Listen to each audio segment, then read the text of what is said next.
नमस्कार, मी अनुराग दळवी। आपल्या पहिल्या ट्रॅव्हल व्लॉगची सुरुवात मी नागरवाडी या गावापासून करतोय। नागरवाडी या गावाचं प्रमुख आकर्षण म्हणजे इथे संत गाडगे महाराज, आपल्या महाराष्ट्रातले जे नावाजलेले संत आहे, त्यांचं इथे आश्रम आहे।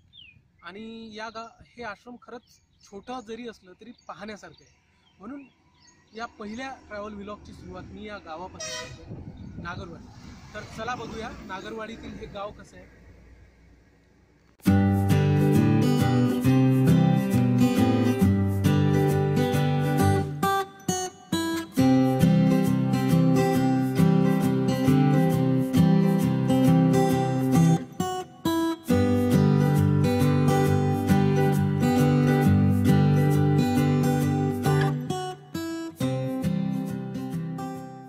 महाराजांचं जे काम आहे ते गोरगरिबांसाठी, स्वच्छतेसाठी, अपंगांसाठी हे खूप मोठं कार्य आहे।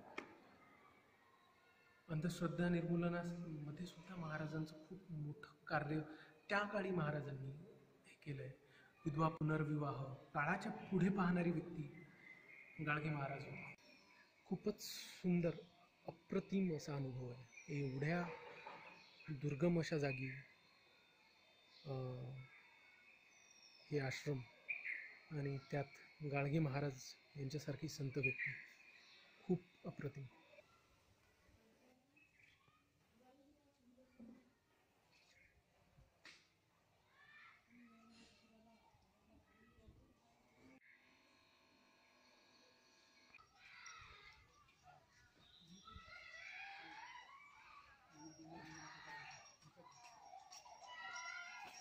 सर्वीकडे रंगच रंग, फक्त रंग, चित्र आणि आनंद।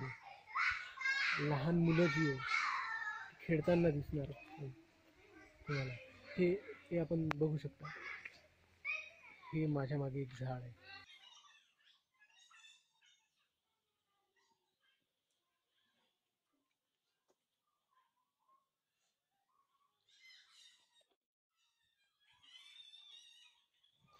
या चित्रामध्ये महत्त्वाची गोष्ट अशी आहे की हे झाडाचं खोळ आहे आणि तसाच या चित्राला आकार देण्यात आला आहे। म्हणजे हे खोळ नॅचरली असं आहे आणि त्यानुसार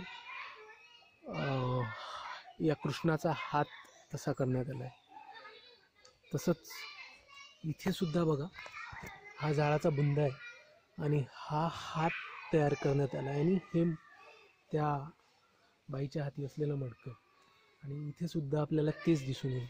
हा झाडाचा बुंदा, यावरच त्यांनी पेंट करून माणसाचा चेहरा तिथे केला आहे।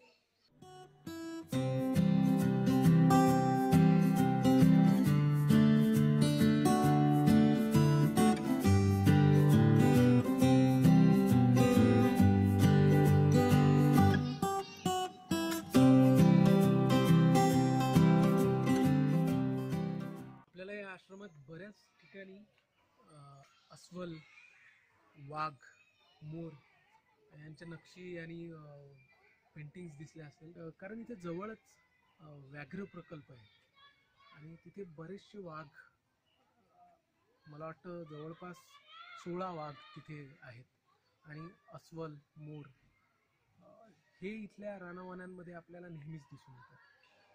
तर एकदा आपण त्या व्याघ्र प्रकल्पाला सुद्धा भेट देऊया पुढच्या व्हिडिओमध्ये।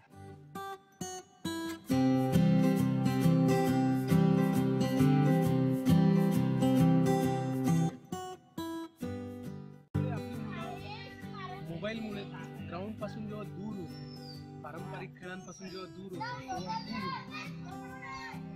निसर्गाच्या सानिध्यात अशा प्रकारे या जीवनाचा आनंद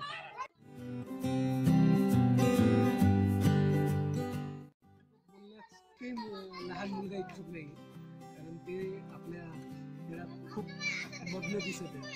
तर आपणही त्यांना डिस्टर्ब न करता रजा घेऊ। तर तुम्ही सुद्धा या भागात कधी आलात तर या आश्रमाला नक्की भेट द्या। आणि आता आपण भेटूया या व्हिडिओच्या पुढच्या भागात। तोपर्यंत आशीर्वाद असो।